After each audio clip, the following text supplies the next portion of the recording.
Toimiva yhteistyö kotien, koulujen ja oppilaitosten välillä ennaltaehkäisee ja auttaa selvittämään erilaisia ongelmatilanteita oppimisympäristössä ja kotona. Kerromme tässä podcast-jaksossa, miten yhteistyötä kannattaa rakentaa ammattioppilaitosten opiskelijoiden huoltajien kanssa. Kuulet, millaiset toimintamallit toimivat ja miten kodit voidaan saada mukaan kiusaamista, häirintää, syrjintää ja väkivaltaa ehkäisevään työhön. Vieraina ovat yhteisötyön asiantuntija Ville Koikkalainen ja koulutuspäällikkö Kirsi Lattu-Viljakka.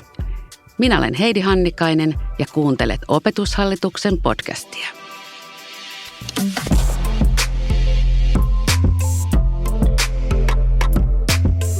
Hei vaan, Kirsi ja Ville. Moi moi. Moi. Hei Ville, sä olet työskennellyt yli 20 vuotta haastavissa elämäntilanteissa olevien lasten, nuorten ja perheiden kanssa, muun muassa Aseman lapset ry:n K0-hankkeessa. Ja nyt olet Suomen Vanhempainliitossa kehittämässä kotien ja oppilaitosten yhteistyötä hankkeessa nimeltään Chillisti mukana, kotien ja oppilaitosten yhteistyö toisella asteella. Joo, tämmöinen on ollut tämä viimeisin polku työelämässä ja ehkä tähän kohtaan on hyvä sanoa, että miksi mä juuri tänne Vanhempainliittoon päätynyt, niin kyllä tämä työelämä niin kuin viimeistään tässä kohtaa opetti mulle sen, mä sanon ehkä tiennytkin aina, mutta jotenkin todentu, että mitä paremmin me saadaan vanhemmat tai kotiväki tai ketä ikinä ne onkaan, ne lapsen tai nuoren läheiset aikuiset mukaan, niin sitä paremmin me ennaltaehkäistään, mutta ennen kaikkea myös sitten ratkaistaan näitä ongelmia. On sitten kyse kiusaamisesta tai häirinnästä tai mistä tahansa oikeastaan epäsuotuisasta käytöksestä lapsella tai nuorella. Kyllä, ja just näistä me tänään ollaan täällä keskustelemassa. Ja Kirsi, sä oot tosiaan työskennellyt 25 vuotta ammatillisissa oppilaitoksissa. Olet liiketoiminnan koulutuspäällikkö monialaisessa ammattioppilaitoksessa Kareriassa, joka on myös mukana tässä Chillistin mukana hankkeessa. Ja olette kehittäneet käytännön toimia yhteistyön lisäämiseksi oppilaitoksen ja kodin välillä. Joo, kyllä. Ja tästä Chillistin mukana hankkeesta on ollut meille tosi paljon hyötyä. Me tiedetään niin kuin ennestäänkin, että koulun ja kodin välinen yhteistyö on tosi niin kuin tärkeää, mutta tässä niin kuin fokusoidutaan siihen ja mietitään niin kuin kerralla enemmän sitä koulujen ja kodin välistä yhteistyötä. Ja ehkä saadaan sitten niin kuin hankkeelta myös vähän uusia ideoita. Ja tähän hankkeeseen liittyy myös verkosto, eli me puhutaan myös muiden oppilaitosten kanssa siitä, mitä kannattaisi tehdä ja millä tavalla. Ja tämä niin kuin jäsentää ja tekee sen toiminnan suunnitelmalliseksi ja se on tosi tärkeää. Kertoisitteko te vielä vähän tarkemmin siitä, että mitkä tässä oli ne kaikki tavoitteet, tai hankehan on edelleen toiminnassa, teette sitä paraikaa, niin ne tavoitteet ja miten tässä yhteistyössä on onnistuttu? Joo, no siis ihan keskiössähän meillä tietenkin on ne nuoret ja perheet, lisään siihen perään aina, mutta eli meillä kaikilla on yhteinen tavoite niin kodilla kuin oppilaitoksella, niin on, että ne nuoret pärjäisi niissä opinnoissa ja ne sujus suunnitelmallisesti. Taas tulee mutkia, niin pystytään tukemaan. Mutta ennen kaikkea siis, eli nuoret on tässä keskiössä. Ja niin me on lähdetty tätä myös työstä, että me on kuultu nuoria. Meillä on ollut semmoinen noin 200 nuorta mukana tässä erilaisissa työpajoissa, missä me on tutustuttu nuoriin ja käyty näitä hyvinvointiin liittyviä teemoja läpi.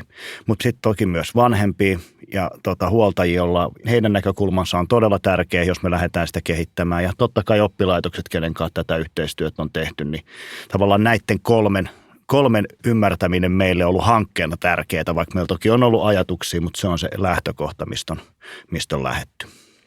Oppilaitoksissa käy helposti niin, että sitä on semmoisessa omassa kuplassa ja ehkä ajattelee sitä kodin ja koulun välistä tai huoltajien välistä yhteistyötä semmoisella niin kuin se aina aikaisemmin on ollut ja tehdään ehkä aina samalla tavalla niin kuin aikaisemmin on tehty, että sieltä tulee uusia ideoita ja myös sitten sellainen, että myös oppilaitos kuulee, mitä ne opiskelijat ajattelee, että mikä se tuki sieltä kotoa pitäisi olla, niin se on meille myös tärkeää tietoa.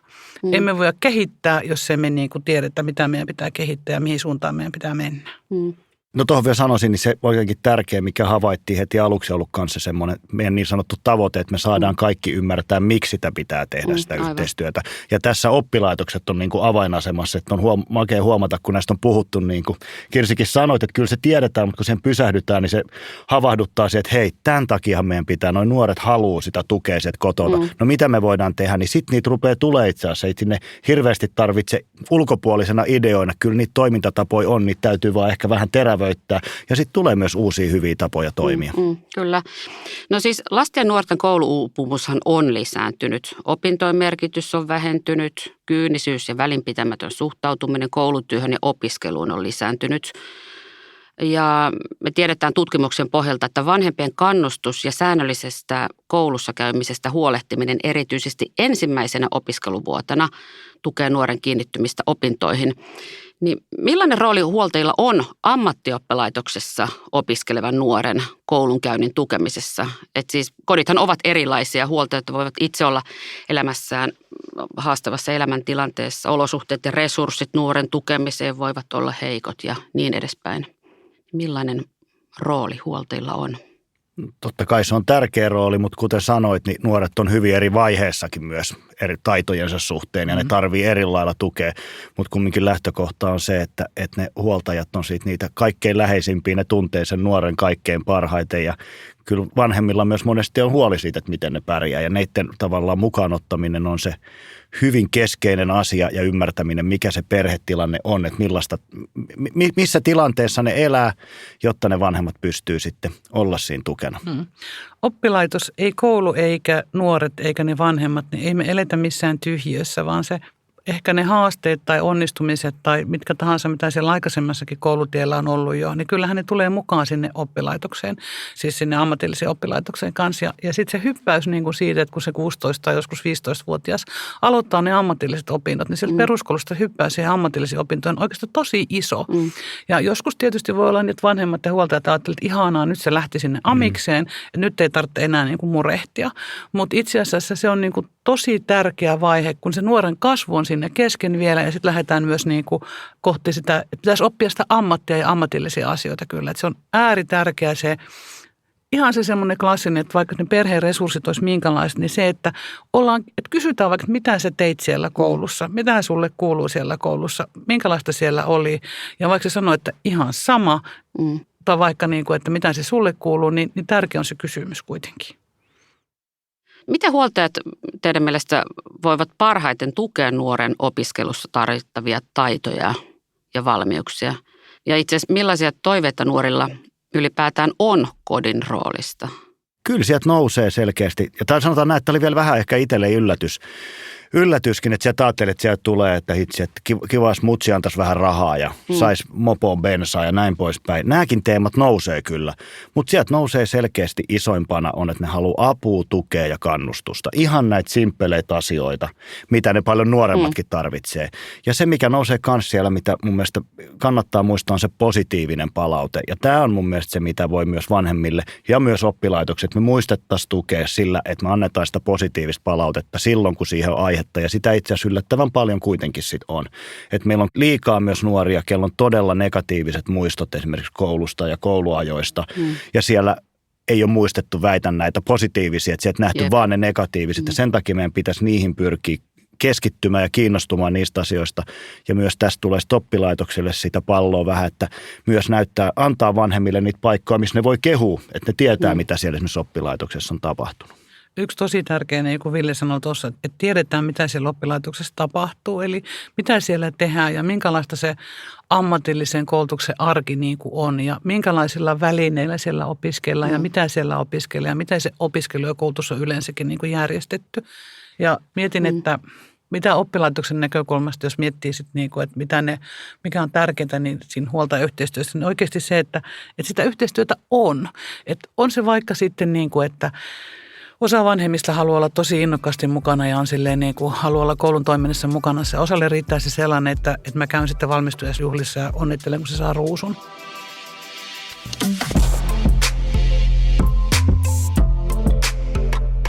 Oppilaitoksissa tarvitaan yhteistä vastuunkantoa kiusaamisen, häirinnän, syrjinnän ja väkivallan ehkäisemisessä ja tilanteisiin puuttumisessa. Ja mehän tiedetään, että mitä varhemmin kodit voidaan ottaa mukaan tilanteita ratkomaan, niin sitä parempi. Kertokaapa, millaisin työkaluin juuri nyt ja miten oppilaitoksissa tehdään kiusaamisen, häirinnän, syrjinnän ja väkivallan vastaista työtä ennakoivasti ja juurikin huoltajat mukaan ottaen? No meillä on siitä ihan yhteistäkin kokemusta. Itse asiassa useammastakin ihan kotiväiltaan, mihin se on kiteytynyt tässä niin kuin alussa, mutta meillä on siellä selkeä tavoite sille, kun aloitetaan. Eli kyllä se melkein nousee aina se, että se luottamus pitää rakentaa sinne kotiin. Ja se on niin kuin se päämäärä, mihin me näitä kaikkia toimia rakennetaan. Ja se lähti itse asiassa ihan ensimmäinen niin kuin siitä yhteydenotosta mietitään, mitä se on sinne kotiin ja millä tavalla. Ja se lähti jo silloin heti, kun tulee oppilas hyväksytään oppilaitokseen, niin myös huoltajalle menee kirje, että onneksi olkoon. Teidän nuori on päässyt meidän oppilaitokseemme. Ja sitten vielä se, että sitten siinä kannattaa myös korostaa sitä, että hei, me halutaan tehdä yhteistyötä, koska meillä on yhteinen tavoite, että teidän nuorenne pärjää. Nämä on hyvin pieniä asioita, mutta sieltä kaikesta jos paistaa se, että me halutaan tehdä yhteistyötä, me nähdään teidät arvokkaana ja tärkeänä, niin se kyllä kantaa. Ja itse asiassa me saatiin tällä ihan älyttömän hyviä tuloksia edelliseen vuoteen verrattuna pelkästään tämän viestinnän miestimisellä, tehostamisella sillä määrällä ja mitä se sisältö on, niin siellä oli alle 10 oli vanhempia Teamsin välityksen edellisenä vuonna, kun niitä oli paikan päällä yli 60 seuraavana vuonna. Eli tässä on ihan huikea ero. Näitä asioita me mietittiin. Mä en tiedä, tuleeko sinulla vielä mieleen, Kirsi, mitä siinä oli oleellista? Ja sitten sen huomasi myös siitä, että sit kun opiskelijat oli saaneet paikan vastaan, niin jo siinä kohtaa silloin niin kuin kesällä, niin huoltajat oli yhteydessä oppilaitokseen. Jo siinä kohtaa ja kysyi, niin kuin, että miten tämä aloitus nyt menee ja kuinka tämä menee. Ja kaikki tällaiset huoltajatunnissa ja kaikki muut tämmöiset asiat saatiin tietysti niin kuin hyvissä ajoin niin kuin liikenteeseen. Ja sen huomasi, että vanhemmat on oikeasti kiinnostuneita niistä nuorista. Että me puhutaan helposti, että nyt etteivätkö olisi, mutta suurin osa vanhemmista totisesti on niin kuin kiinnostunut sitä nuoresta ja siitä, että sehän pääsee eteenpäin siellä koulussa. Mutta sitten me korostaisin vielä kyllä myös tuommoista arjen viestintää. Sen ei tarvitse olla semmoisten kirjeiden ja Vilma-viestien koteen mitään ihmeellistä ja kummallista, vaan se voi olla sitä, että hei, että me aloitetaan nyt tämmöisestä tutkinnon osasta ja nyt meillä opiskellaan tätä ja tuota ja että sitä arkea sinne kotiin kanssa tiedoksi. Mitä toiveita oppilaitoksilla on sit, niin kuin just huoltajille päin, että ihan sellaiset konkreettiset toiveet, että mitä te oppilaitoksena tarvitsette, jotta yhteistyö kodin ja oppilaitoksen välillä on sujuvaa? Tämmöinen kauhean vaikea ja hankala asia kuin kiinnostus niihin nuoren opintoihin. Ja että se kiinnostus myös tietysti välittyy sille nuorelle, mutta ehkä myös pikkusen sinne oppilaitokseen. Eli sitten kun on joku tapa, millä ollaan yhteydessä sinne kotiin, niin että ne Vilma-viestit tai mikään muu se tapa, niin ettei ne tunnu, että ne menee sinne jonnekin tyhjään avaruuteen, vaan sieltä joku vastaa, että hei vaan, kiitos sain viestin. Tai ainakin näemme, että tämä on luettu tämä viesti. Ja se on niin kuin tosi tärkeä. Ei tarvitse olla aina innokkaana mukana kaikissa tapahtumissa ja muissa. Ihmisillä on muutakin elämää ja sitten saattaa olla, että sillä nuorellakin on muuta elämää ja muuta meininkiä siellä kotona. Että se pienin taso on se, että luen viestit ja olen kiinnostunut. Ja sitten tietysti se, että jos tulee jotakin semmoisia, että pyydetään niin kuin lisää yhteistyötä tai tulee joku sille nuorelle semmoinen tilanne, että tarvitaan lisää selvityksiä, niin olisi sitten avoimesti mukana. Hei, te olette tässä hyvin puhunut siitä, että miten luodaan sitä hyvää pohjaa tälle yhteistyölle, niin jos te vielä kiteyttäisitte, että se prosessi, vaikka sanotaan 3 tai 5 tärkeintä asiaa. Mä ottaisin ihan perusdialogin säännöt. Kuuntele, arvosta, odota ja puhu suoraan sydämestä. Jos me näitä mietitään siinä kodin ja oppilaitoksen välisessä dialogissa ja siinä yhteistyössä, niin ei me kovin mönkään mennä. Sitten semmoisesta tyylikkäästä hallinnon näkökulmasta voisin sanoa, että kannattaa tehdä suunnitelma.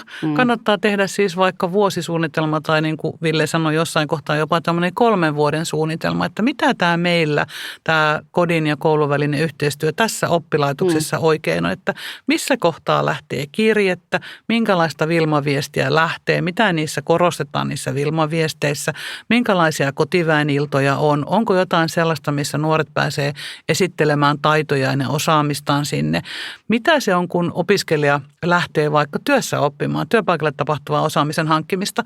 Mitä sitten tapahtuu? Mitä tietoa sinne kotiin siinä kohtaa tarvittaisiin?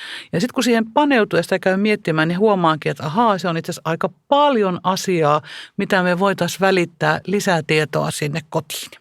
Hei, miten oppivelvollisuuden laajentuminen on vaikuttanut yhteistyön tekemiseen? Nyt tämän laajentumisen myötähän toiselle asteelle voivat päästä myös nuoret, jotka eivät syystä tai toisesta ole aiemmin päässeetkin jatko-opintoihin.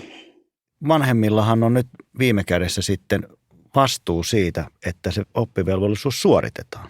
Ja miten me annetaan ammattilaisilla se mahdollinen tuki ja mahdollisuus edes niin kuin huomata, että ne opinnot etenee. Ja tässä se vastuu kasvaa myös oppilaitoksille. Ja tämähän on itse asiassa mielenkiintoista, että toivottavasti siihen herätään nyt niin kuin oppivelvollisuuden myötä. Tämähän on ollut meillä jo aikaisemmin, että itse asiassa tuolla lasten oikeuksiessakin jo sanotaan, eikö se ole maailman eniten ratifioitu sopimus, niin siellä sanotaan vielä jokseenkin näin, että vanhemmille on annettava ja muille laillisille huoltajille asianmukaista apua heidän kasvatustehtävässään. Ja tämä koskee kaikkia ammattilaisia. Tavallaan, että vanhempia ei pidä jättää yksin.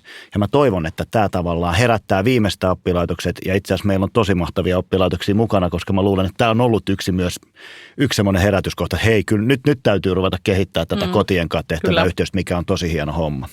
Ja sitten tosiaan se, että eihän niin kuin opettajat ole yksin sitä tekemässä. Ja sitten myös se, että tässä yhteiskunnassa on muuta tukiverkostoa ja muuta apua saatavissa. Me ollaan kyllä niin kuin muutoksessa aivan selvästi. Että tavallaan se vanhat tavat eivät aina toimi. Tosin oppilaitoksissa on todella hyviksi niin kuin koettuja tapoja kanssa tehdä yhteistyötä. Ja niitä täytyy ehkä herätellä nyt sitten uudestaan ja vähän miettiä myös osa-asioita uudella tavalla. Miten rehtori ja oppilaitos, miten he voivat parhaiten tukea opettajia kotien kanssa tehtävässä yhteistyössä? Oppilaitos sanoo sillä tavalla, että on selkeät prosessit. Eli tavallaan se semmoinen tiedetään, että opettaja tietää, että jos tulee tämmöinen tilanne, niin mitä me pitää tehdä. Ja sitten on semmoiset niin kuin yhteishenki tai sellainen niin kuin menettelytapa, että niistä asioista puhutaan. Ei niin, että ne jää sen vastuuopettajan omalle niin kuin harteille, että apua, että nyt hänen luokassa on joku tämmöinen kiusaamistapaus ja että hän jää yksin sen kanssa, vaan siinä pitäisi olla sitten mukana niin kuin koulutuspäälliköiden tai lähiesimiesten siinä mukana sitä selvittämässä. Niin, että kun sitä apua pyytää, niin saa sitä apua eikä sitä, että lynkataan, vaan että ne onkin just niitä hankalia. Niin, tavallaan, kyllä, että mennään siihen, että etsittäisiin niitä ratkaisuja. Kyllä mä tuosta niin jatkaisin ja toivon, että kaikki ammattilaiset sais aina sitä apua ja tukea siihen. Sitten siinä vaiheessa, kun se kaveri ei pysty siitä auttaa, niin muistettaisiin myös, että meillä on aika paljon täällä yhteiskunnassa ammattilaisia myös hyödynnettäväksi, jota me hyödynnetään aivan liian vähän.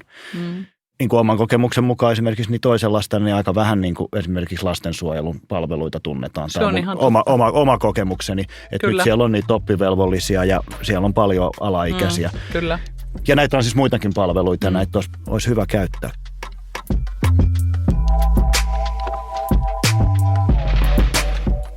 Esitelkää molemmat yksi yhteistyökuvio, jokin sellainen kodin ja oppilaitoksen välinen prosessi, jossa käsiteltiin ja selvitettiin kiusaamiseen, häirintään, syrjintään tai väkivaltaan liittyviä tilanteita.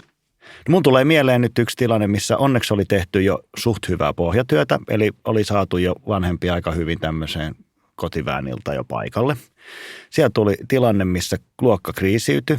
Siellä oli sopimatonta käytöstä oppilaiden välillä ja opettajaa kohtaan, ja mä en nyt ehkä niitä tilanteita lähettäisi sen enempää avaamaan, mutta tämä luokka jouduttiin itse asiassa pistää sillä niin kuin hajottaa kahtia niin kuin järjestyksen ylläpitämiseksi. No tästähän sitten vanhemmat kimpaantui, kun ne ei saanut aluksi, ne ymmärsi ilmeisesti asian väärin ja ei saanut tietoa, että mitä me tehdään, että nyt alkoi olla kaikki väsyneitä, niin oppilaat, vanhemmat kuin kouluhenkilökunta, niin kutsuimme kaikki samaan tilaisuuteen, vanhemmat oppilaitoksen puolelta, mahdollisimman ylhäältä viestiä ja mahdollisimman ytimekkäästi.